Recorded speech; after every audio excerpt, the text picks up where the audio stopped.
대통령이란 무엇인가? 대한민국 헌법 제66조 1항에는 대통령은 국가의 원수이며 외국에 대하여 국가를 대표한다고 되어 있습니다. 대통령 선거 때는 한 정당의 후보로 경쟁하지만 대통령 당선 이후에는 국가 전체의 이익과 국민 전체의 자유와 복리 증진의 의무가 주어집니다.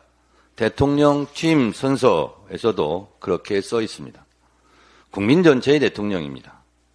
현직 대통령은 한 정당의 대표가 아니라 국가의 대표이므로 헌법 제7조는 공무원의 정치적 중립을 규정하고 있습니다. 정치적 중립 의무를 위반할 때는 처벌을 받습니다. 노무현 대통령은 정치적 중립성을 위반했다고 하여 탄핵까지 당했습니다. 대통령의 정치적 중립을 심하게 문제 삼으며 탄핵까지 몰고 간 정당이 지금 국민의힘 전신인 한나라당이었음을 국민의힘도 잘 알 것입니다. 대통령의 정치적 중립 의무가 이렇게 중요합니다. 어제 국민의힘 의원 워크숍에 참석한 윤석열 대통령은 오늘 여러분을 보니 정말 스트레스가 풀리고 힘이 난다. 우리가 한 몸이 돼서 나라를 지키고 개혁하자. 한 몸으로 뼈가 빠지게 뛰겠다라며 제가 좀 욕먹겠다며 술도 마셨다고 합니다.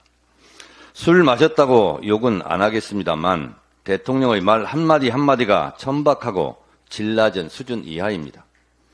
못 살겠다고 아우성인 국민들의 스트레스는 아랑곳하지 않고 정말 국민의힘 의원들을 보니 스트레스가 풀렸습니까? 김건희 특검에 이어 최상병 특검 재의결 시 부결표를 던져 일시적으로 해방감을 느끼어 스트레스가 풀리셨습니까? 국민의힘 의원들과 한 몸을 강조하셨던데 윤석열 대통령의 눈에는 총선에서 참패한 여당만 생각합니까? 국민의힘 지지자보다 훨씬 더 많은 국민과 국민의힘 의석보다 훨씬 더 많은 의석수를 가진 야당은 눈에 안 보이십니까? 국민의힘하고만 한 몸이 되면 국가와 국민이 행복해집니까? 국가를 대표하고 국민 전체의 행복을 추구해야 할 대통령이 국민과는 두 몸으로 생각합니까? 국민과 한 몸이 될 생각을 하셔야지 마치 한 정당만을 대표하는 것처럼 속 좁게 생각하십니까? 이래서야 국가의 난제를 해결할 수 있겠습니까? 여소야대 국면에서 그 흔한 야당과의 협치라는 말 한마디 없이 국민의힘과 한 몸이 돼서 뼈 빠지게 뛰면 정말 뼈 빠지고 뼈도 못 추릴 것 같습니다. 윤석열 대통령은 전세사기 특별법, 민주유공자법 등을 또 거부권 행사한다고 합니다. 윤석열 대통령은 소수 여당인 국민의힘과 합의하지 않는 법률은 족족 거부권을 행사할 태세인데 그럼 총선은 왜 치릅니까? 헌법 제49조는 국회의 의사결정을 다수결로 한다고 규정하고 있습니다. 윤석열 대통령의 여야 미합의 시 거부권 행사 행위는 헌법 제49조 위반 아닙니까? 제22대 국회 임기가 시작되었습니다. 대통령 본인과 대통령 부인의 범죄 의혹을 파헤치려는 특검안을 대통령 본인이 거부권을 행사하는 권력 사유화는 22대 국회에서 반드시 저지하겠습니다. 끝을 보겠습니다.